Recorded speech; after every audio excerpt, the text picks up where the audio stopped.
What's up, guys? Today we're reviewing Dairy Queen Blizzards. Is the sugar cookie or frosted sugar cookie? Actually, I lied. This is the peppermint bark. That's mine.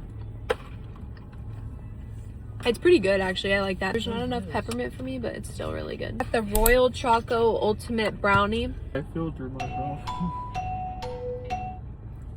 This one's better than the peppermint one. This one's really good. Last one.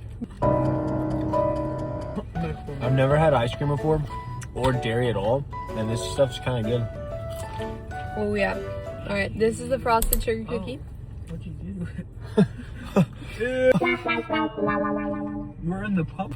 This one is crunchy because there's like chunks of sugar cookie. I don't like that I have to chew my ice cream, but it's good. I want to try some of the cookie butter. I just don't like that there's like chunks of sugar cookie in it.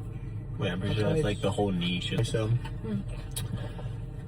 today we're gonna be trying the sugar cookie. It's pretty sure it's like the Promax Blizzard in the fall. You go and try this one. Everybody say bye.